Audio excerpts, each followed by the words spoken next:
Here at the Giver Marketing Network, we don't leave you drifting out in space. We connect you to a coach who will help you build and grow your marketing business.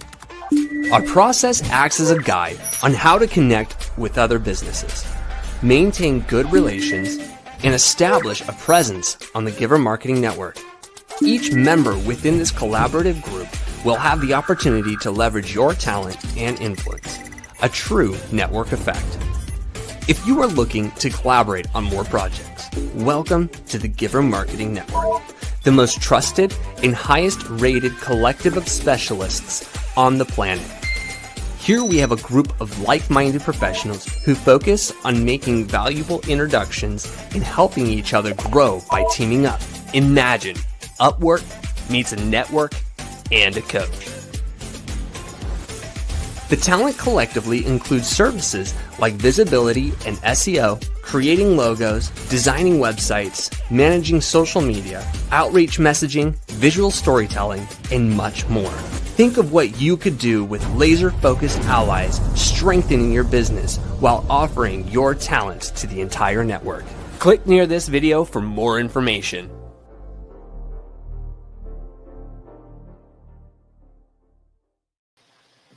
Hello, and welcome to another Giver Marketing Tuesday marketing broadcast. So if you're looking to learn and have some fun at the same time, you're in the right place.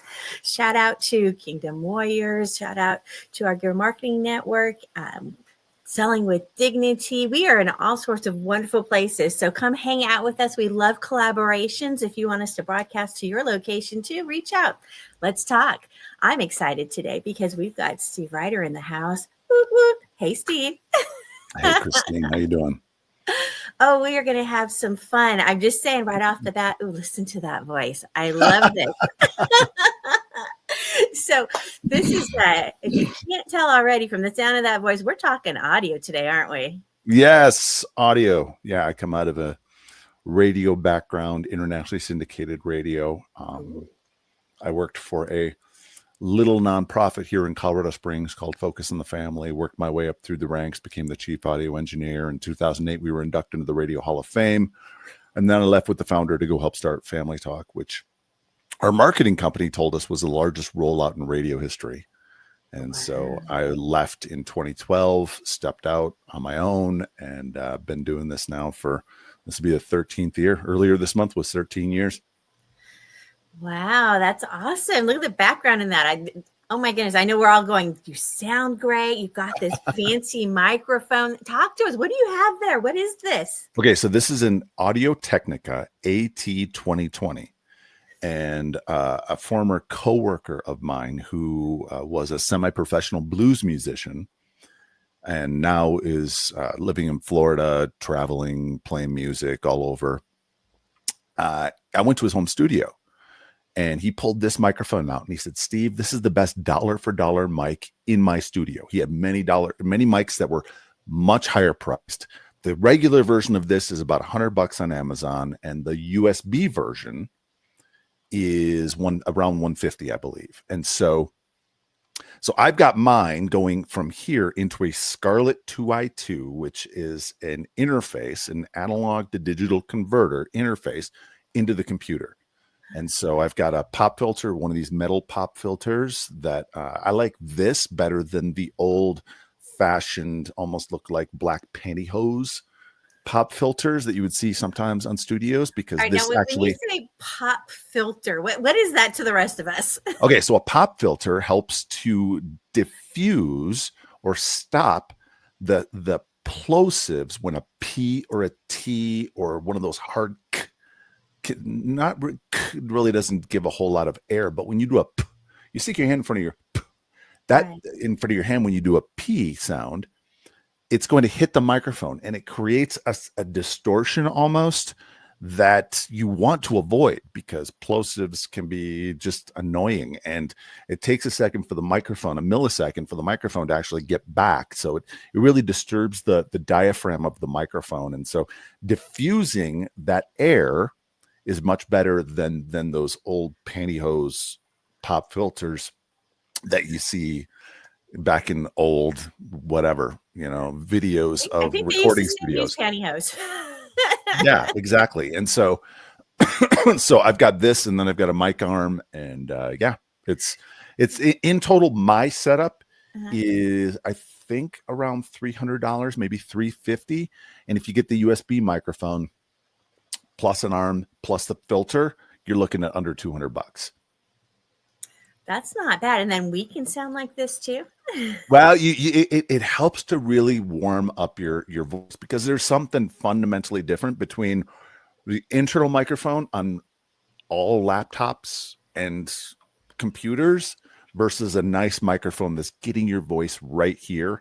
And for anyone that's doing any kind of, presentations online, even regular meetings, or you're appearing on podcasts, it really helps to elevate you in the eyes of the listener when you have something good, a good microphone in front of you, as well as some lighting. I eventually want to get a better camera and some better lighting and backlight my home office. But yeah, One step at a time. That sounds like a lot of gadgets. It's sounding a little intimidating. You're going to promise me that it's easier than it sounds? Just to start with something simple, a USB microphone that plugs into your computer. That's it. There we go. It's a matter of. So Joseph is wondering, if you move the filter, give us an example of what it sounds like with or without. Joe Sharketti, my man, Joe, I love you, but dude, you hear that plosive. You can hear the difference in the audio quality. So I really believe that having having a filter in front is necessary. Wow. So look at all this information you guys got just in the first 5 minutes of the show. So if it was this good to start with, get ready to take some notes, because we're going to have some fun today. I can't wait to see what else you're sharing with us. What do you think? You ready? Yeah, let's do this. Let's do it. All right, here we go. So, the power of audio, how podcasts and audiobooks build trust at scale. So, we are a storytelling species. We've been telling stories since the dawn of time. And there are some neurological things going on that really help to solidify story and audio into our brains and into our memories. So when we hear something, that signal leaves our ears, goes into our brainstem, and then goes into the auditory cortex. Now, from there, it goes into our higher level prefrontal cortex, where, language, memory, and emotion are kind of processed.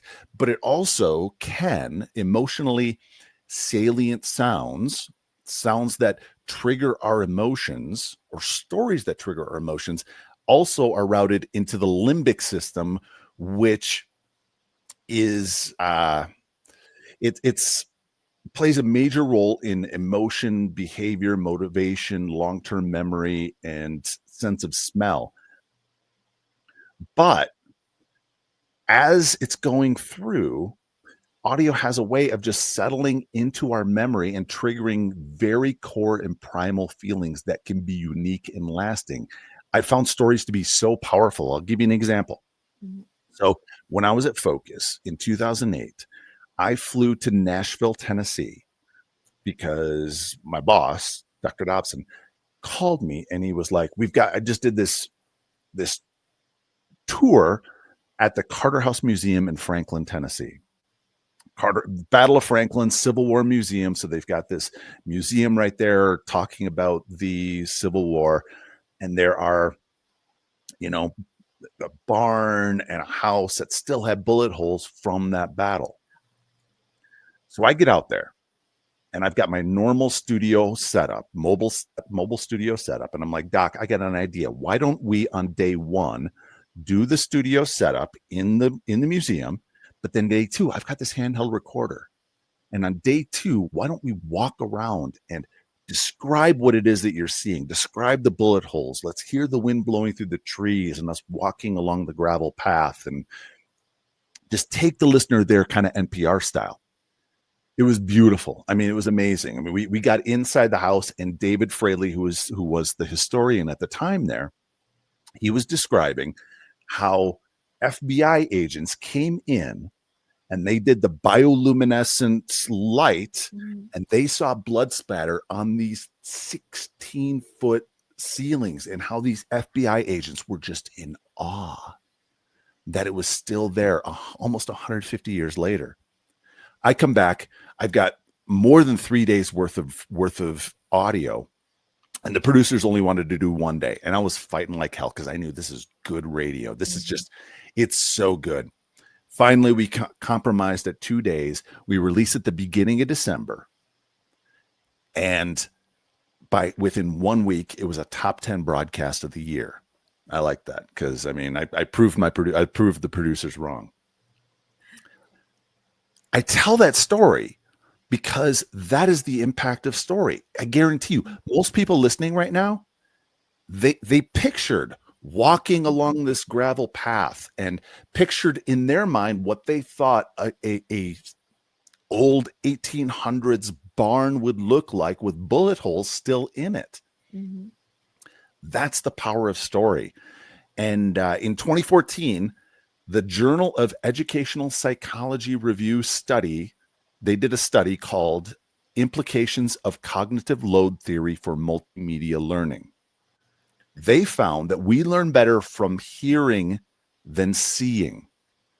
Researchers found that the retention rate for auditory input was 60 to 75% versus 25 to 40% for visual input. And why is that? Audio, especially in the form of podcasts or audiobooks where someone has earbuds in and they're listening, it can be really intimate. And so anytime someone is appearing on a podcast, or they have a podcast, or they're writing a book, be sure to include stories.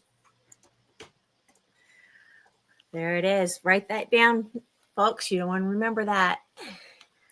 So a number of people, I would assume, think, yeah, there's so many podcasts out there. It's probably reached its market cap, and it really hasn't yet. Podcasting is still growing.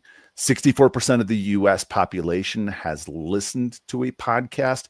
42% of the U.S. population has listened to a podcast in the last month. 31% of the population has listened to a podcast in the last week. Now, those numbers still continue to grow, as you can see from Edison Research, and Edison Research has been leading the charge on tracking podcasting, tracking audio listening on the internet, all those kinds of things. The market for podcasts skews slightly male, 53% versus 46%, but they are more educated, they are more employed, and they are more affluent. And so while starting a podcast may not be something that everyone needs to do, in fact, I don't think everyone needs to do it. I think if someone is growing a business, they need to be appearing on podcasts. They need to look at podcasts and show up on them.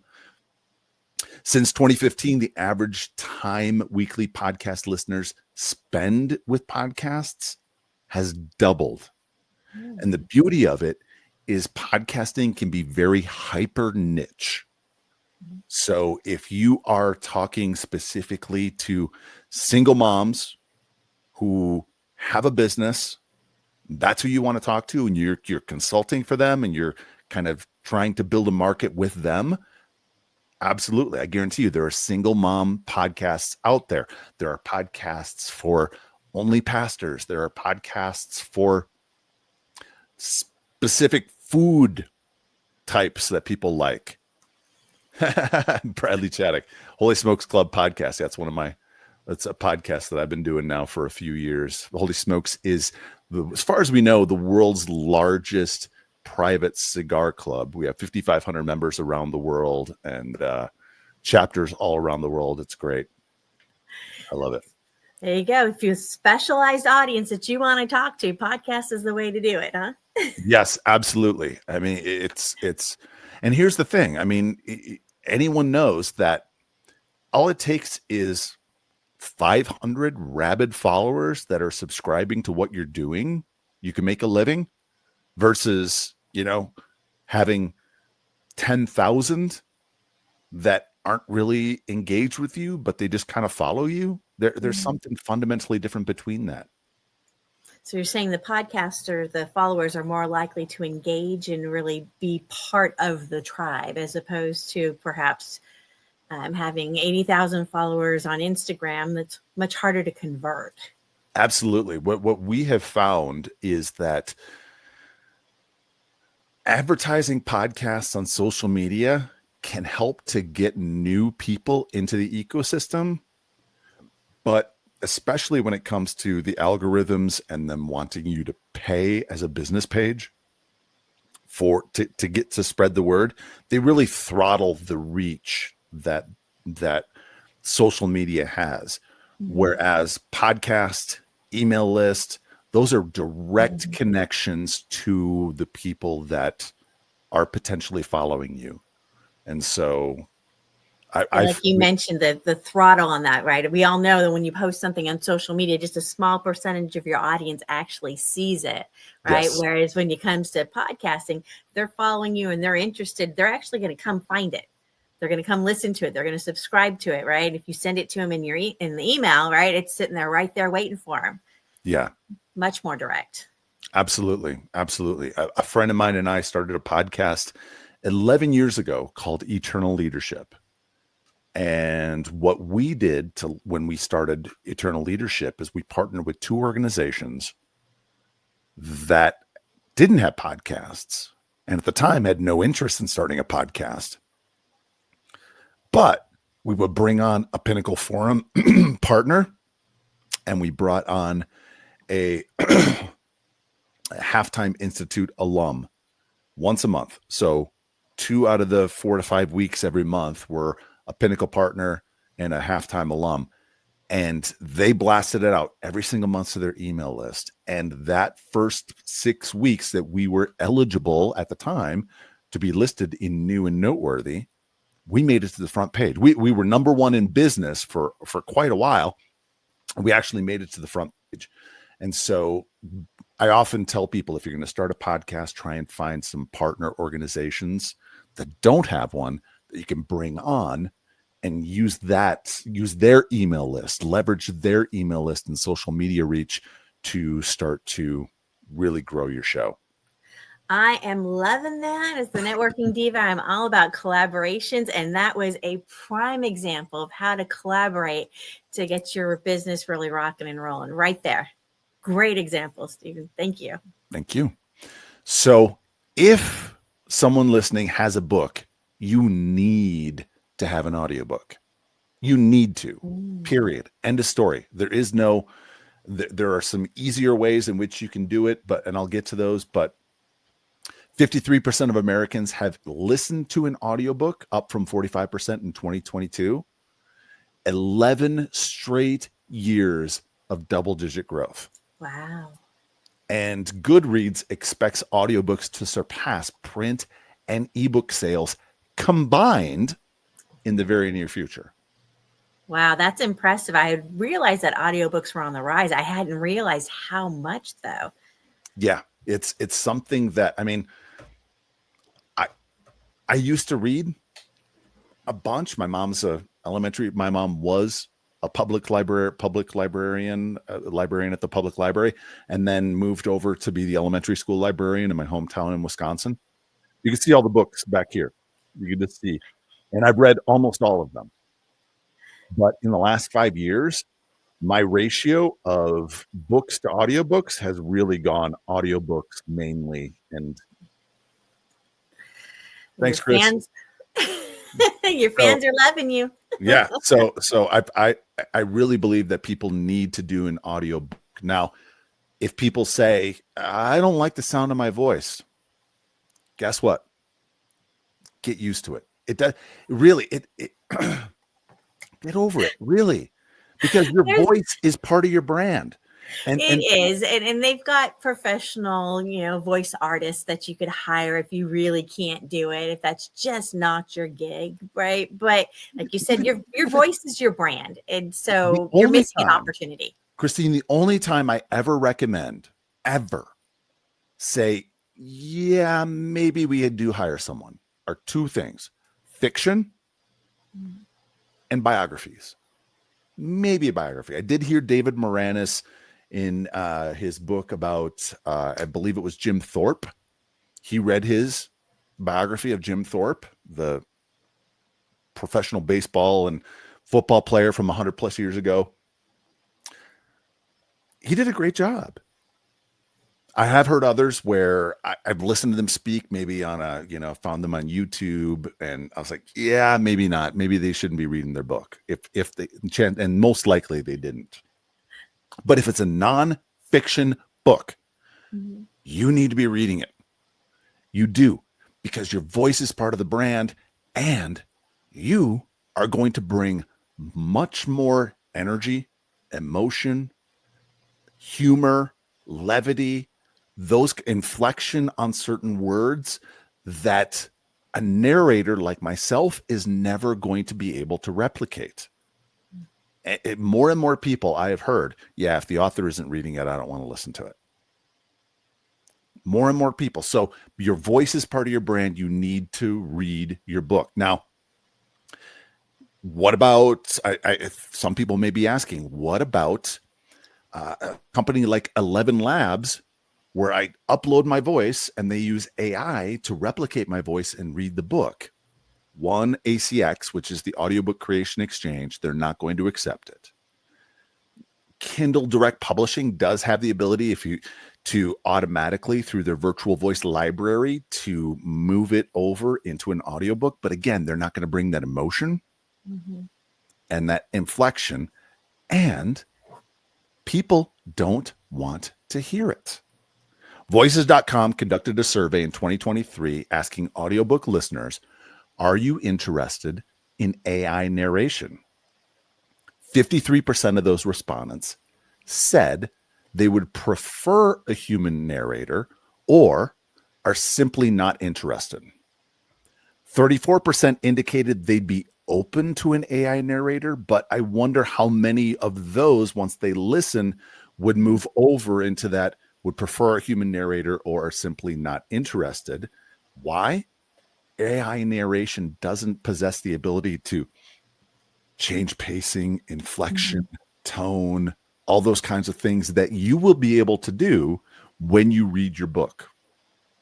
So AI can't smile or chuckle. You hear a smile when someone is smiling in what they're reading or what they're talking about. So AI, really not yet. Yeah, I'd be curious to see if they did a test, right? Which one did you like the sound of better, right? I mean, that'd be a great one. That'd be a great one. Yeah.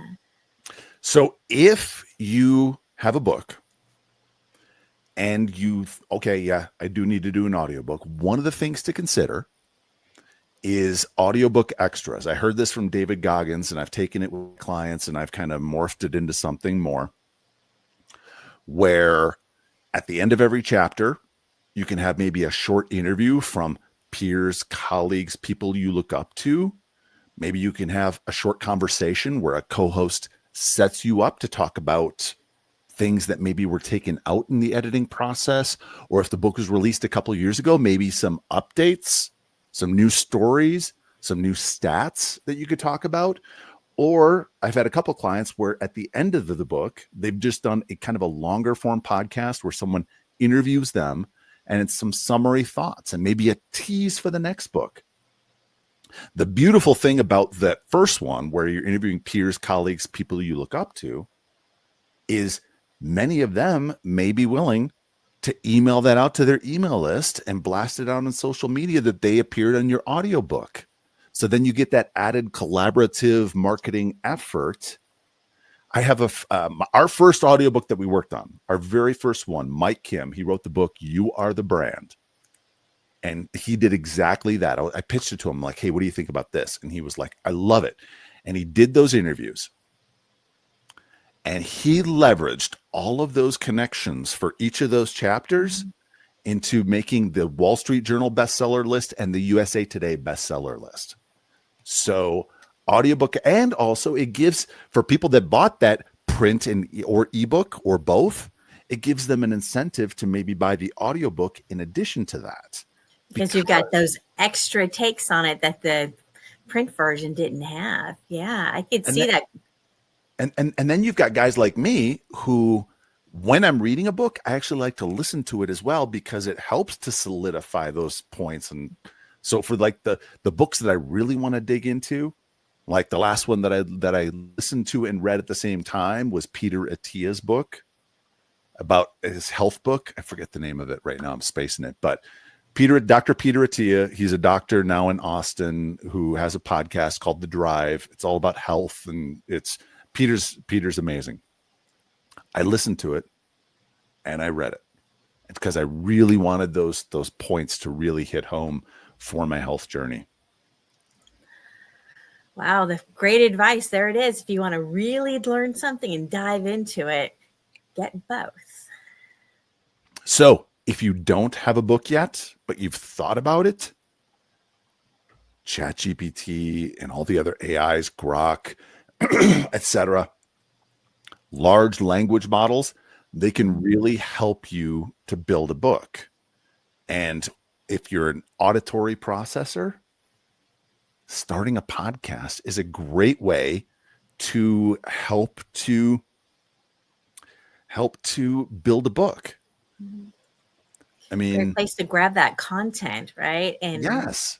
Yeah. So you can take all of those transcripts, throw in, and you have services like Descript, Otter AI, Riverside.fm.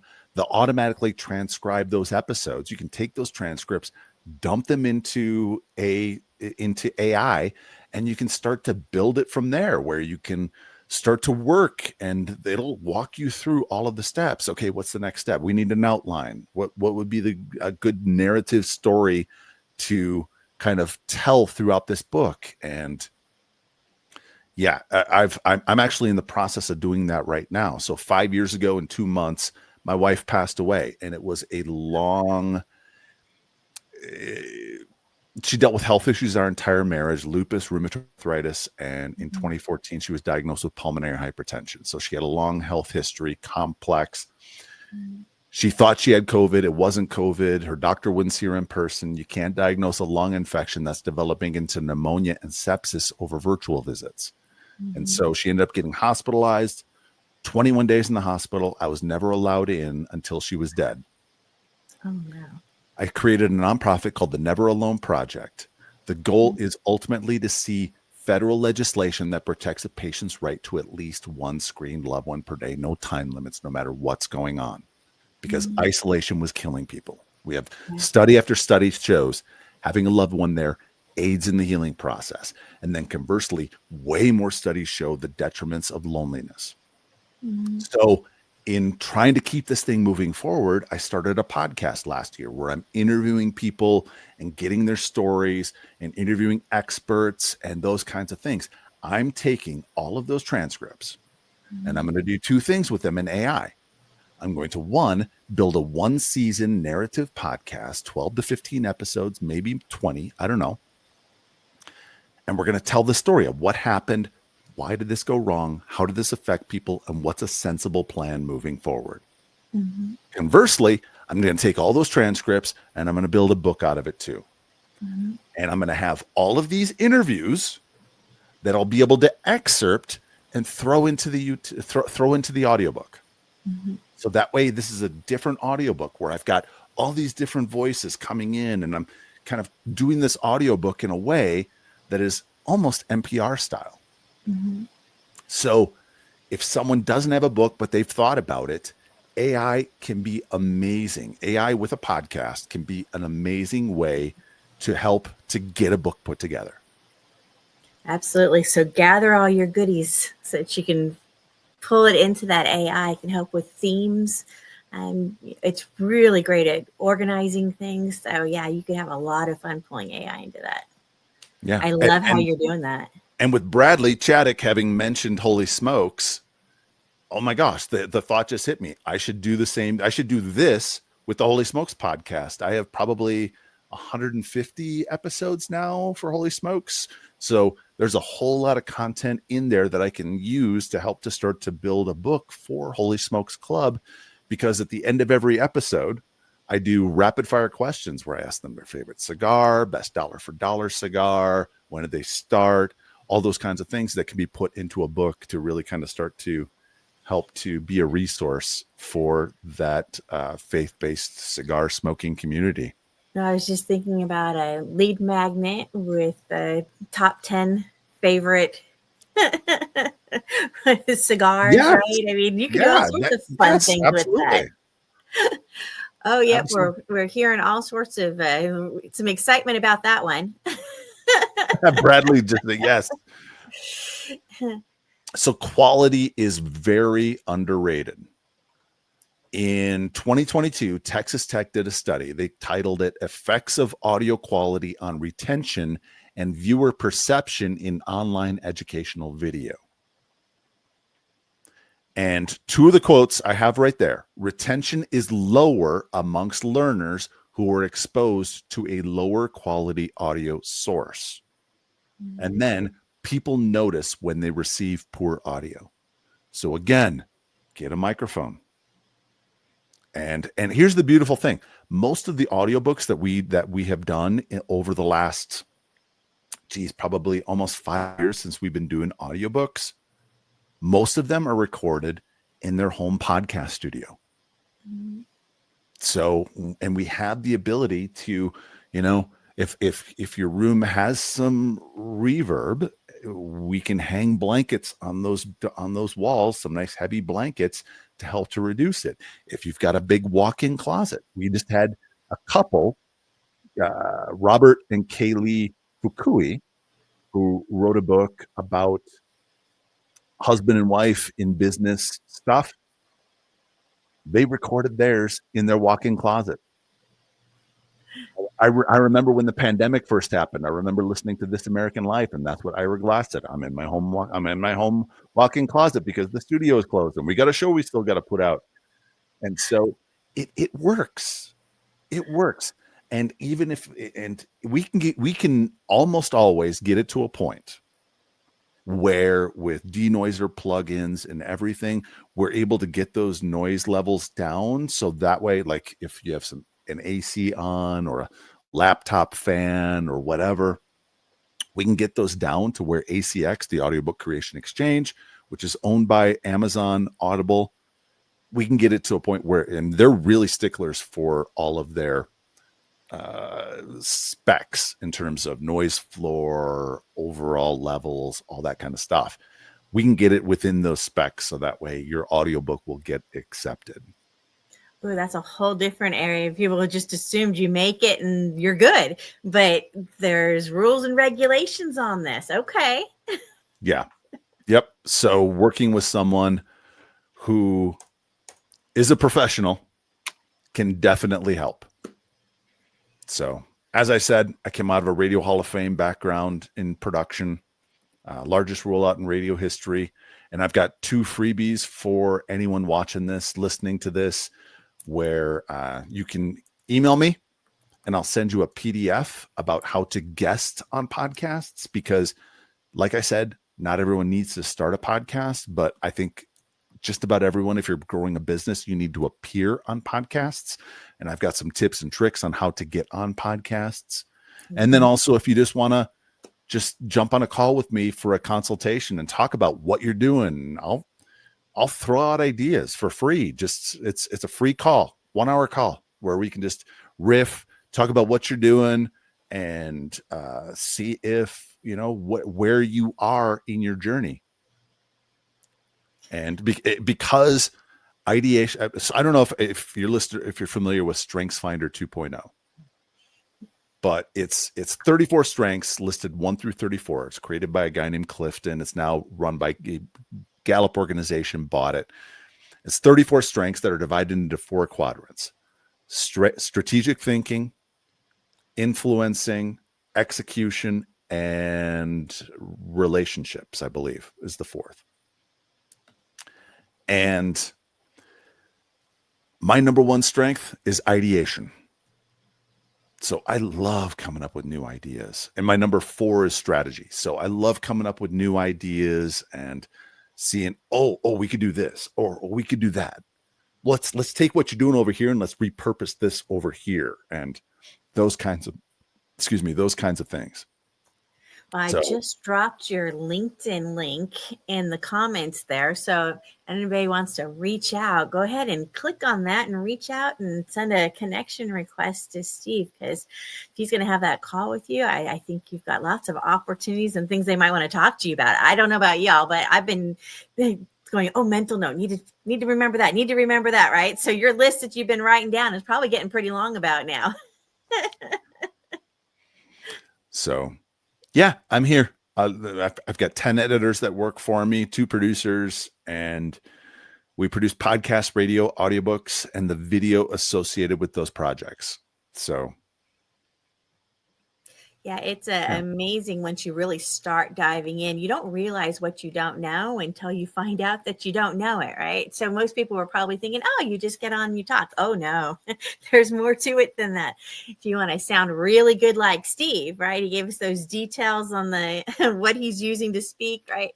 There's so much that really goes into it, or the rules of being able to submit your audiobook, right? So a wealth of knowledge. Absolutely reach out to Steve, because I know I have more questions are popping in my head as we go.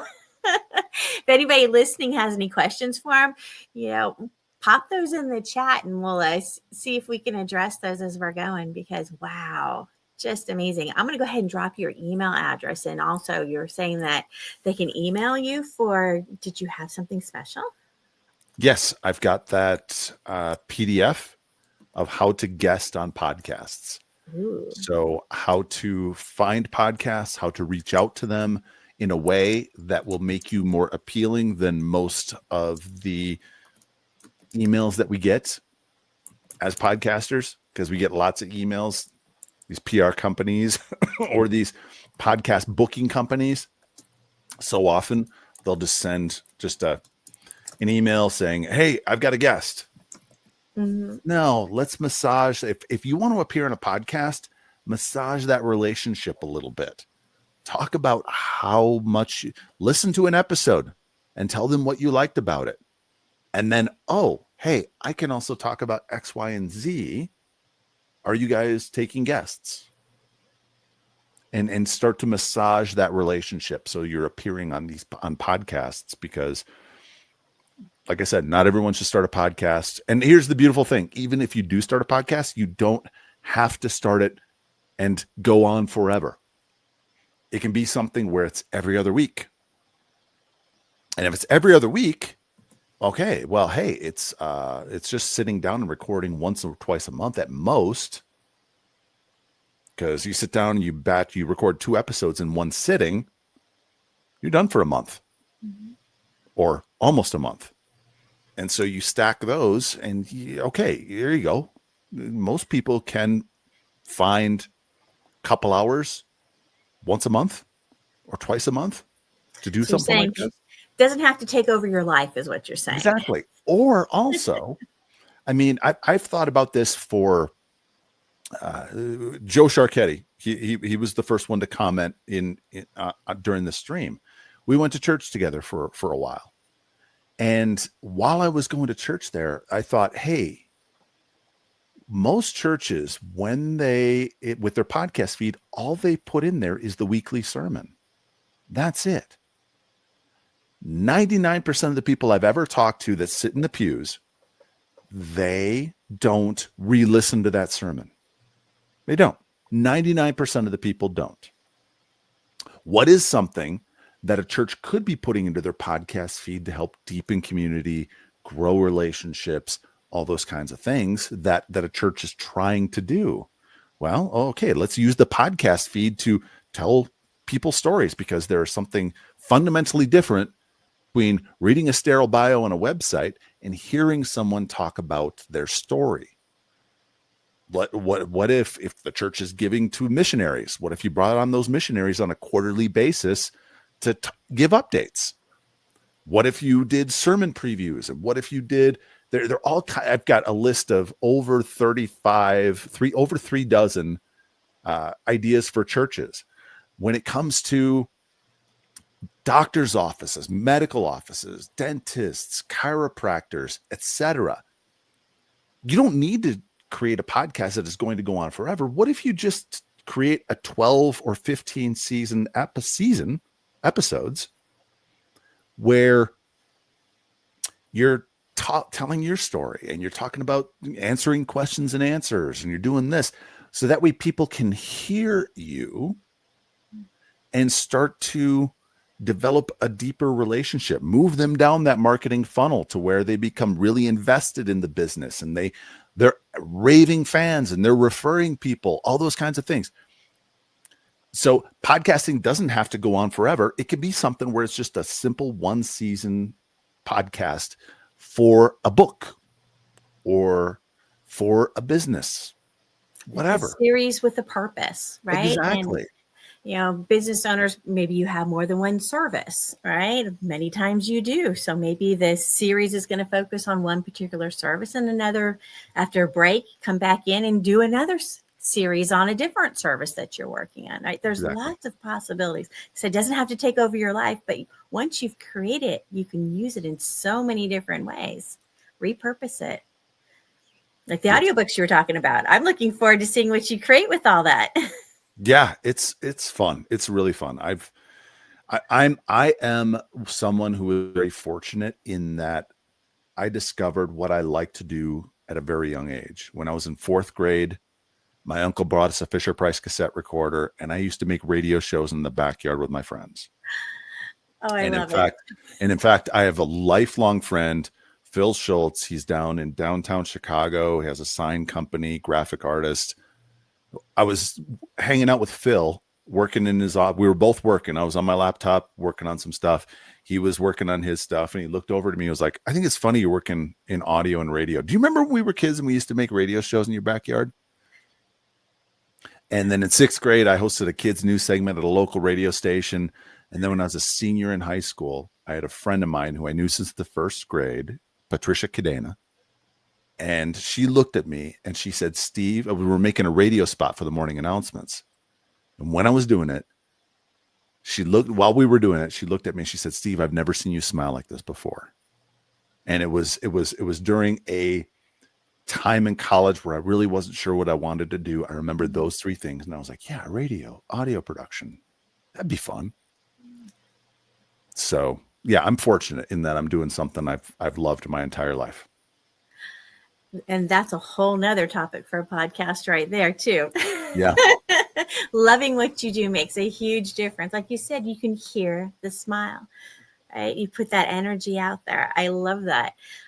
Obviously, you're very passionate about the whole voice. And I got to tell you, I've never thought about it as deep as we've gone today. And, you've got me thinking in whole new lights. Right? So maybe I'll get inspired. I need a big microphone in front of my face. And what did you call the thing right there? Pop filter. Pop filter, right? Yep. So I don't need to pull out one of my nylons.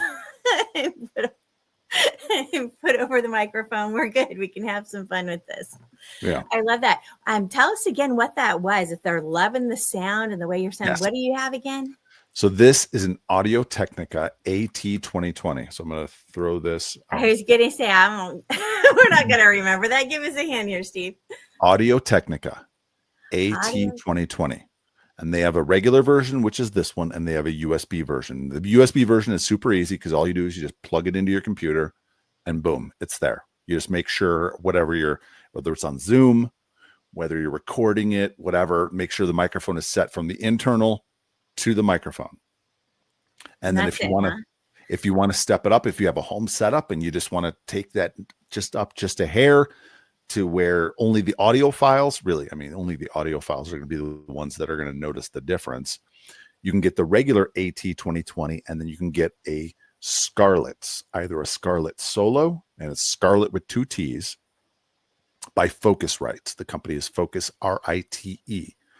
Focusrite makes some amazing microphone preamps for studios, high-end studios, Focusrite preamps are really, really good.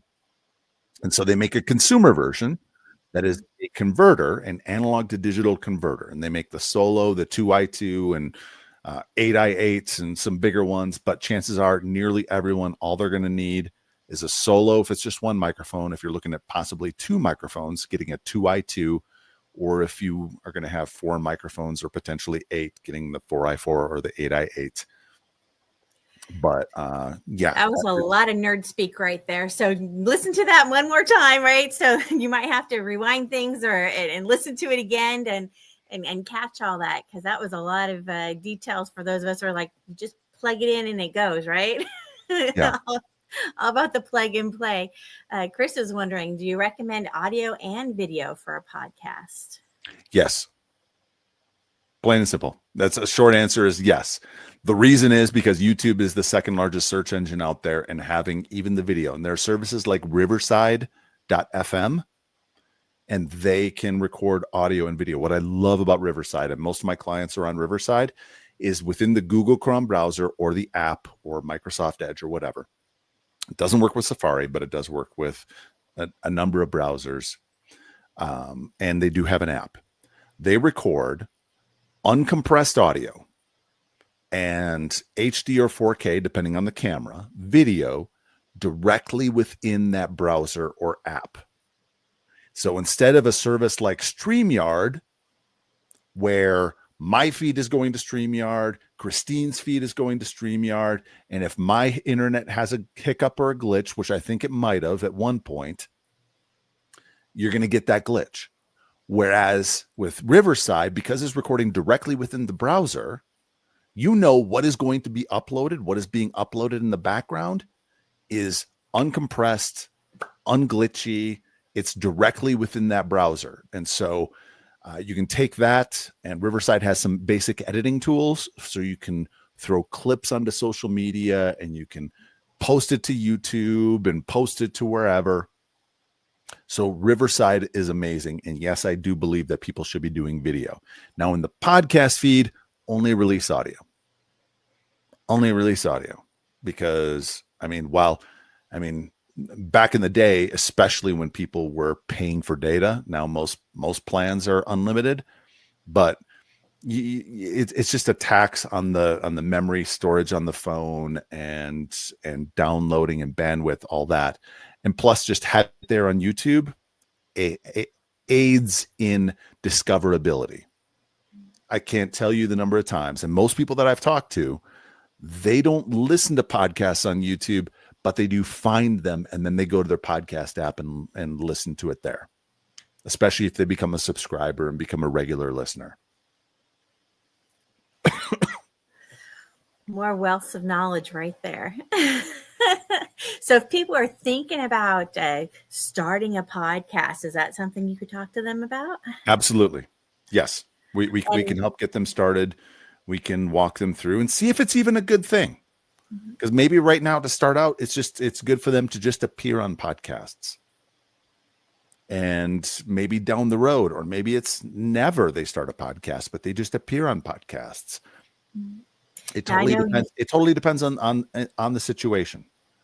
Because there's nothing worse for me than getting someone started and having to babysit them every step of the way and try and push them along.